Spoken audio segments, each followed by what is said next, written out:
Hi there. This morning I had a really interesting discussion with my partner about Gnosticism, following, in fact, a really great question and answer session by Talk Gnosis. And I should give you the link for the Gnostic Network um, vlogging that goes on. I just was very interested, and we were talking about various texts of Gnosticism and what they mean. And I mean, I think it boils down to the following question: really, is this world a schoolroom, um, or is it a prison? Um, I actually think that there could be a third category, which is that some prisons are supposed to be places where you are reformed, re-educated, or just simply get an education of any kind. And there's usually educational facilities available within prison, modern prison. But of course, in the old days, a prison was simply like, well, it was even worse. There's a thing called an oubliette, which is found in medieval castles or some medieval castles. The idea is that you're walking along, and a trap door would open under you, and you'd fall into this windowless chamber. Um, and underneath there were these metal bars right under where you were going to fall, and you'd fall onto these metal bars, and if you didn't, get killed straight away, you would die of injuries, or you would die of starvation or water or thirst, whichever came first. It's particularly horrific sort of prison come torture chamber, which the medieval mind was very good at coming up. They're very good at coming up with different tortures, and the oubliette was a particularly vicious torture, a way of getting rid of your enemies. And they never heard of again, sort of thing. People disappeared literally into the floor, and it seems to me that some aspects of Gnosticism point to the world, this world, as being this oubliette, this forgetting place. And of course, a pun on forgetting place, which is the direct translation of oubliette, to forget, because when we're lying on the floor dying of our injuries and dying of thirst and starvation in an airless, lightless uh, dungeon, with no prospect of escape.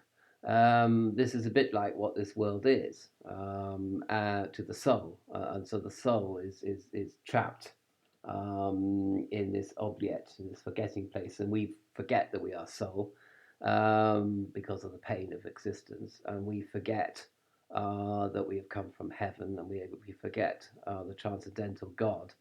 Um, and we end up even becoming like Stockholm syndrome. We end up worshipping the people that are torturing us, and which is one sort of you can Gnosticism can flip over into literal devil worship, in fact, and so it's sort of Stockholm syndrome kind of scenario, I suppose.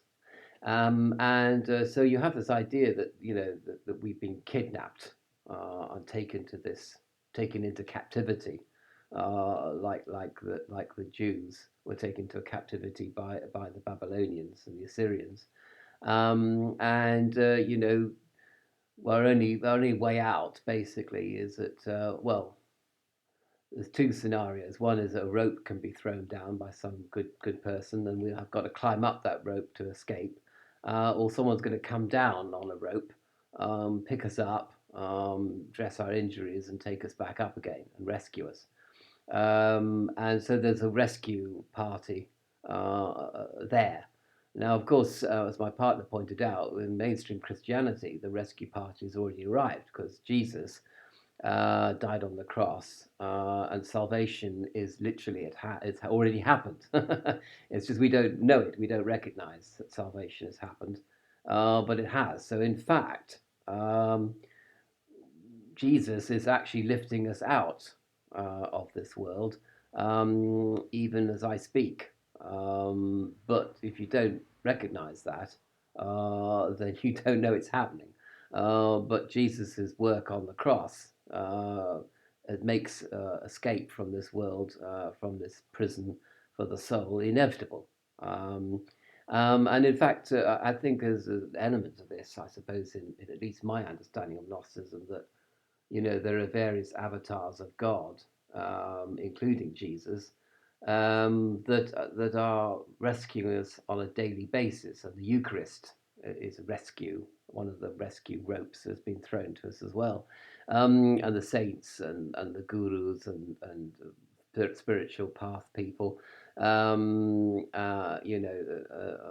Ignatius and all these people, that they have been sent by the eternal light into this realm of darkness in order to bring us knowledge, in order to rescue us from this forgetting place where the pain of existence makes us forget our soul existence, the fact that we are soul, that we are not this pain or we are not this degradation or whatever. And so there is this kind of, but there's not much we can do about it. We are, if you like, passively waiting, or we have waited for salvation, and in salvation it has happened, will happen, and is happening now. I think you might say, which basically is pretty much mainstream Christianity. In fact, salvation has happened through Jesus on the cross, is happening because every day Jesus manifests the salvation in different ways, and will happen. The process will be completed after the apocalypse when the new earth will be created, which is created completely in the image of eternal light and eternal abundance, and not distorted, as it were, by the demonic forces that feed off scarcity and feed off pain and misery, etc. And they're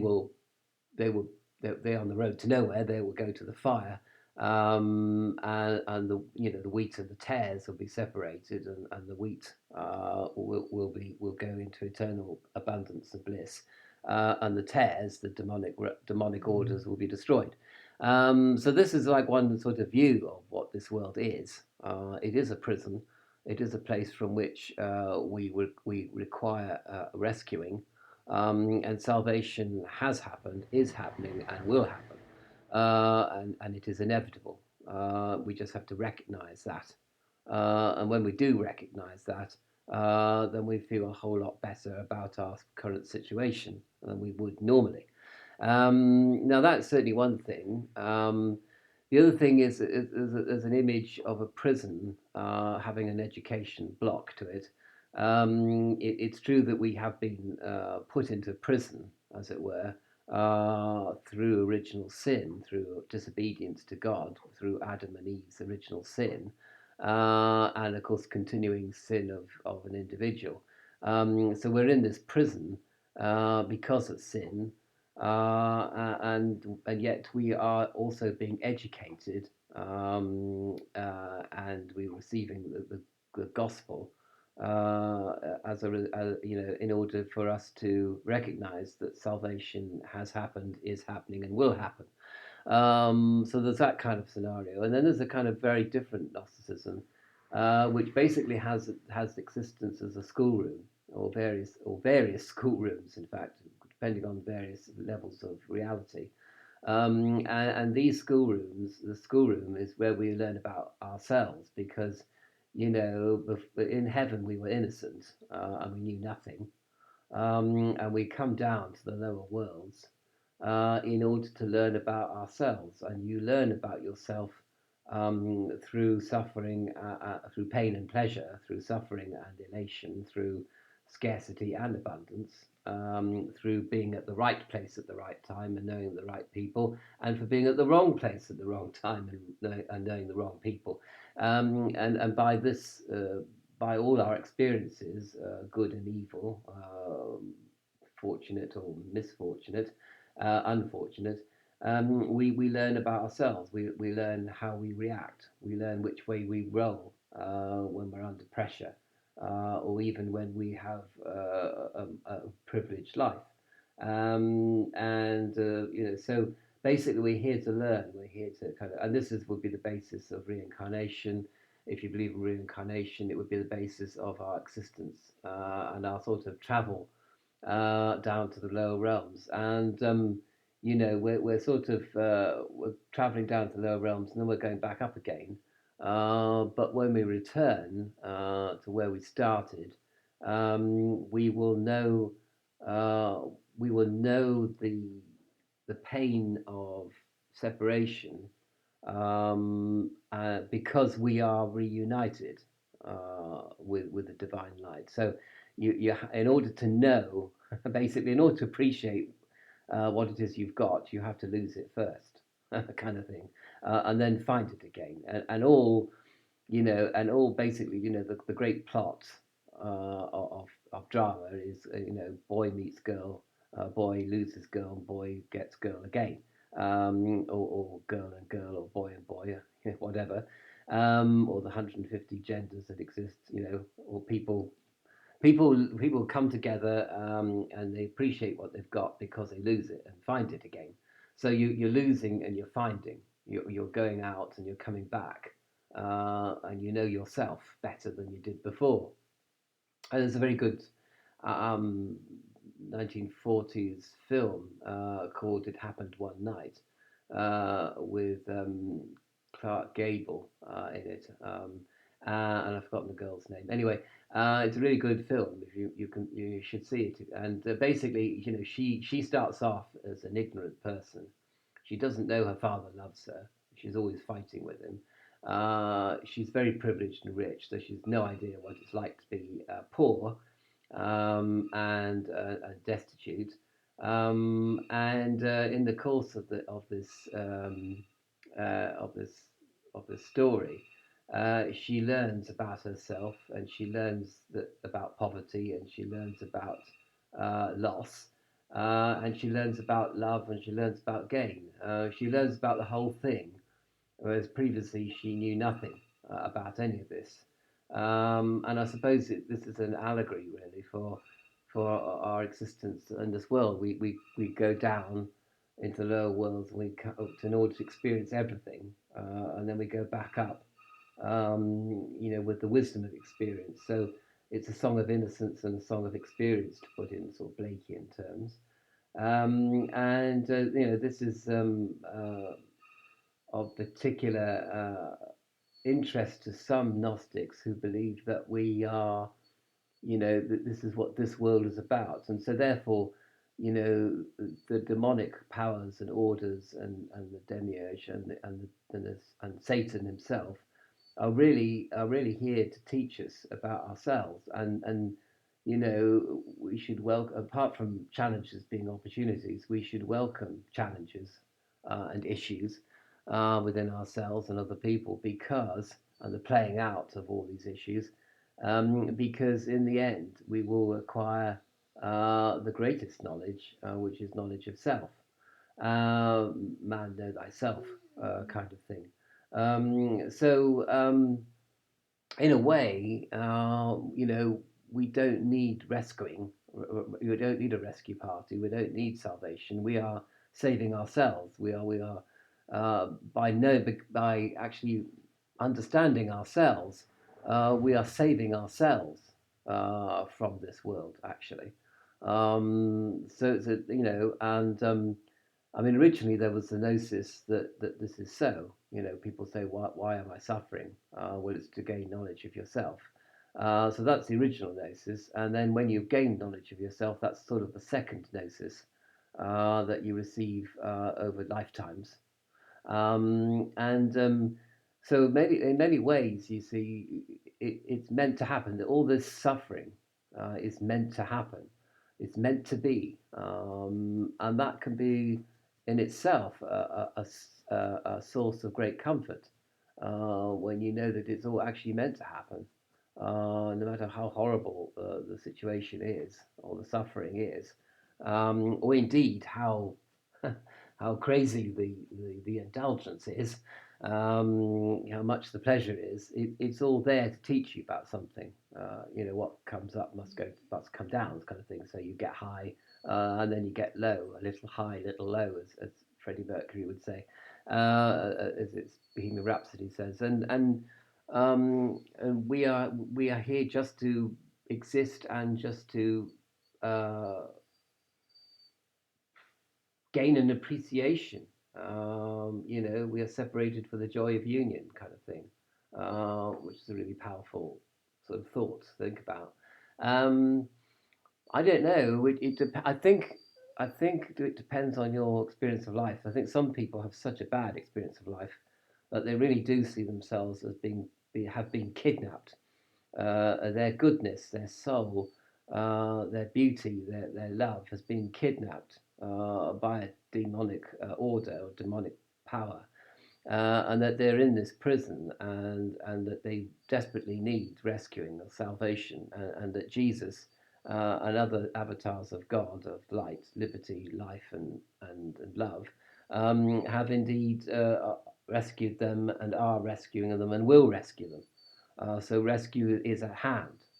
And I suppose people that believe that somehow they deserve to be in this prison because of original sin, they also believe that Jesus has the power to wash away your original sin and your sins now, and you'll leave the prison having been cleansed of your sin, of the sin that has brought you into this situation in the first place. So perhaps people, who need a sense of sin, they have a narrative which explains this sense of sin, and how in the end the sense of sin will depart, will disappear, will dissipate over time, if they accept the baptism of spirit. So I suppose those people will be attracted to, the narrative of the prison being a place of reform. And there are some people who think, that well, we're on a journey of discovery, self-discovery, and they will have a sort of philosophical attitude to suffering, and believe it's all part of the gaining of self-knowledge, which is the objective of cosmic existence, as it were. And I suppose basically that they'll find that narrative interesting and attractive, and nourishing. For myself, uh, it's kind of strange because my childhood was one of white privilege, definitely white male privilege.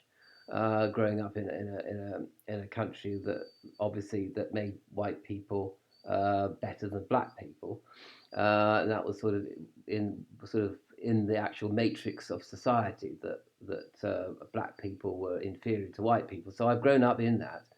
So I tend to look at this world very pessimistically, because my home life and my school life were a prison for me. Well, worse than a prison, an actual torture chamber for me. Being as I'm a rather sensitive person, other people wouldn't find it a torture chamber, of course, but I did. So I look upon the schoolroom as equivalent to a prison, and I'm there through no fault of my own. I'm there because I've been kidnapped and taken there, sent there through no fault of my own. So I've done nothing wrong, and I just find myself suddenly in this racist-driven, patriarchal society based on violence towards children, and so therefore I have this attitude, very pessimistic attitude towards existence. So that's the sort of Gnosticism I'm attracted to, really. And only through devotion to the supreme object in the universe can one attain, can one remember that salvation has happened, is happening, and will happen. So I guess, there are different kinds of belief system which fit different people's psychology, I suppose, really. But the problem with this is after my discussion with my partner with this, I felt that she was reducing it all to the level psychology and Jungian sort of Jungian archetype, which I don't like because one of these is true. there, there is such a thing as truth, not just a good story. One of these stories is true. This is a schoolroom. This is a prison with a schoolroom. This is a torture chamber, an oubliette. And one of these is actually the correct answer. Um, and it concerns me to find the correct answer, I suppose, because being that I'm interested in science and physics and logic and mathematics, I'm looking for the actual correct answer to the equation. I'm not looking for an answer which depends on where you're coming from. I don't like relativism. I'm looking for an absolute answer. Vis-a-vis 2 + 2 = 4, and that's an absolute answer, an absolute truth. And that's what I am looking for, and I conceive of these narratives as being like mathematical formulae, and one of them is correct, and the other two are not correct. But maybe that's just my hang up, being as I want everything to be rational, everything to be categorized and pigeonholed in a thoroughly Aristotelian manner. Because I cling on to rationality rather than rather than looking at things in an irrational way. But the trouble is, of course, as you know, I'm given to bouts of total irrational thinking, totally meltdowns of a complete irrationality where I lose it altogether. But we won't talk about that. Anyway, I don't know quite why I've made this video really. I hope that it perhaps makes you think about what you believe in, what you think, which narrative you're going to go for as a result of your experience. Or maybe there's a thousand other narratives that I haven't covered, which are also Gnostic, which I haven't covered at all in this video, and I accept that. And I suppose if you're feeling like it, you could perhaps talk about the Gnostic narrative that you have incorporated into your consciousness at this particular point in life. Of course, also remembering that we change. I think that we change. I mean, in my early life, I might have started off with the schoolroom scenario, and now I kind of look at it as a much more of a torture chamber, prison kind of scenario as I get older. Even though well, no, I suppose psychologically I can't cope with all the pain because otherwise why would I be on antidepressants and antipsychotic drugs, or why would I be on this? As I get older, it gets more difficult to cope with the past, whereas it was easier when I was younger. And when I was younger, I was quite prepared to see that this is all about self-discovery and self-knowledge, and all the things that happen to you are to do with that. And now I'm much more looking at it from a much more pessimistic kind of way. So that's just the way I roll. Perhaps you roll in the same way. Perhaps you don't.